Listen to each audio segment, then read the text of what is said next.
Welcome to the deep dive. We're here to really dig into some fascinating source material and pull out the key insights for you. Today, we're tackling memory.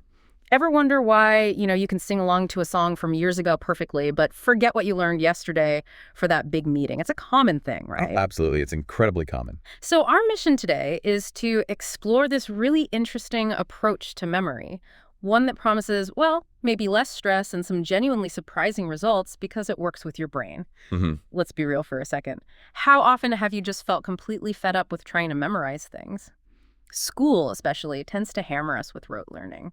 Yeah, the repetition, the flashcards until your eyes cry. Exactly. Highlighting everything until the page is just yellow. It's tiring, right? And you end up thinking, maybe I just have a bad memory. But that's the thing. It's usually not you or your memory that's the issue. Okay. It's the method.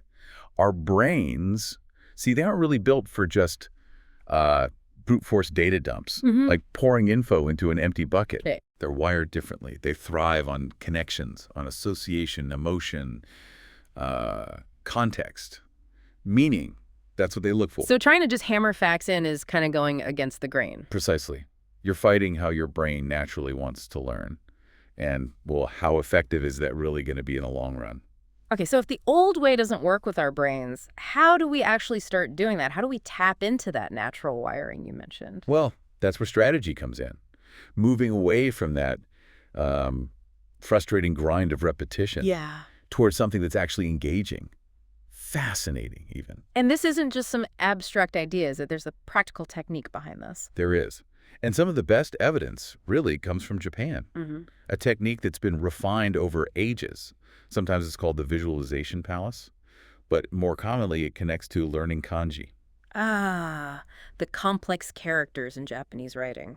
Exactly. It's often called something like mental mapping with kanji stories. And it grew very naturally out of how Japanese learners tackle thousands of these intricate kanji. They don't just stare at them and repeat. So no flashcards. Well, maybe some, but the core method is different. It's about imaginative storytelling. See, kanji aren't just random squiggles. They're often built from smaller parts, radicals. Radicals. Yeah, and each radical has its own meaning. Simple things, usually like tree or mouth, sun, heart, things like that. Okay. The real cleverness is linking those meanings within the character to tell a tiny story. Okay, give me an example. Make it concrete. Sure. Let's take the kanji for rest. It looks like this. Okay. If you look closely, it's made of two radicals. One means person, it looks like ku, and the other means tree. Person, tree. Okay, I see them. So to remember rest, you just imagine a person resting under a tree. That's simple, but really visual. Exactly.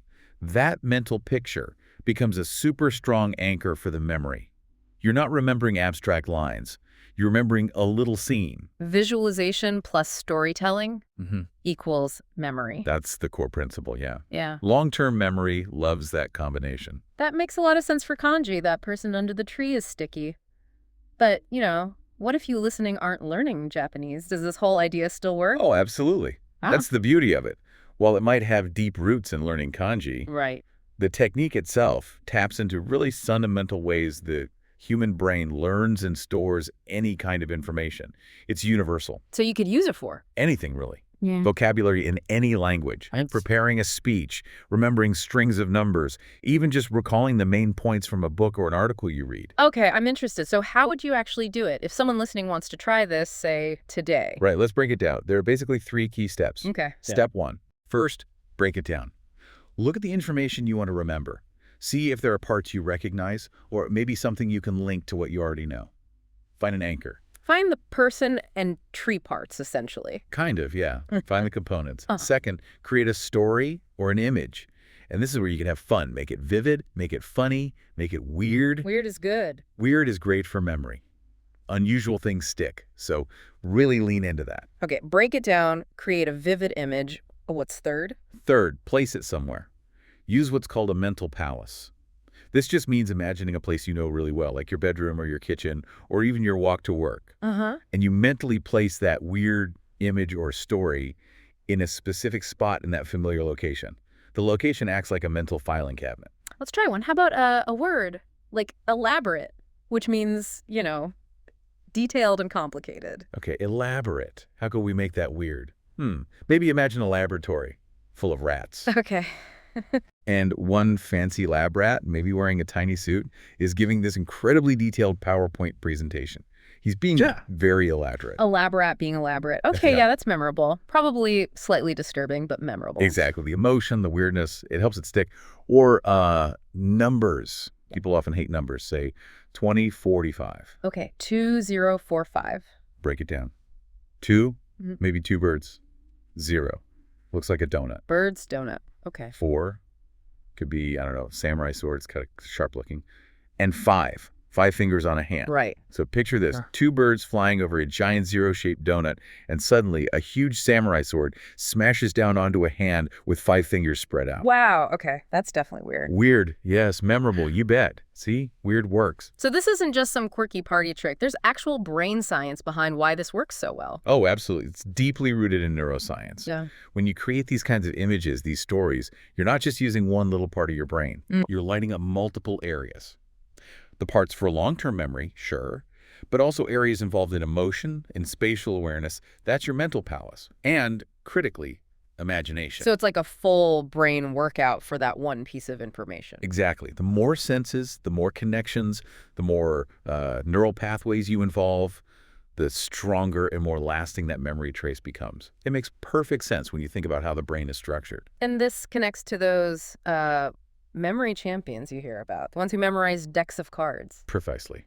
Those individuals, they don't necessarily have inherently better brains. Yeah. What they have are highly practiced methods. Mm. They use these exact kinds of techniques, visual memory palaces, linking items with crazy stories. It really shows it's about the method, not just raw talent. So it's learnable. Absolutely learnable and useful, not just for kanji or card decks. Think about exams, remembering people's names, giving that presentation without notes, or just, remember your shopping list. It applies everywhere. Okay, I'm sold. If someone listening wants to start right now, what are the absolute first steps? Make it super practical. All right, easy. Try this today. First, pick like 5 things, just 5 small things you want to remember. Could be anything, new words, some facts, maybe birthdays. Okay, back things. Second, for each one, create that weird image or mini story. Really let your imagination go. Don't censor yourself. Get weird with it. Got it. Third, place each image in your mental palace. Pick a familiar room, maybe your bedroom. Put one image on the bed, one by the window, one on the desk, specific spots. Okay, place them. And finally, step 4, just quickly review them mentally tomorrow. Glance back at those images in your mental room, then maybe do it again in 3 days. That spaced repetition helps lock it in. Break it down, make it weird, place it, review it. That's the core loop. And honestly, you'll probably be shocked at how much sticks. And importantly, how much more fun it feels compared to just grinding it out. Yeah. Especially for things like language learning. It can genuinely turn that feeling of frustration into like fascination, finding the story in the word. So wrapping this up then, we've explored this really powerful Japanese-inspired technique. It's about helping you memorize more stuff faster and actually have it stick around. And the big idea, the real takeaway, is to maybe rethink what memory even is. How so? It's not about brute force. It's not about cramming. It's really about creativity. It's about making connections, finding meaning, and actually making the learning process enjoyable for your brain. Engaging it rather than fighting it? Exactly. Engagement, not force. So if school or, past experiences made you think, I just have a bad memory, maybe forget that idea. Please do. You likely just didn't have the right tools. Yeah. Your brain is probably capable of amazing things with the right approach. So here's something for you to think about after this. What's the weirdest, most vivid mental image you've ever used to remember something? Everyone has one, probably. Good question. And remember the key message here. Don't memorize harder. Memorize smarter.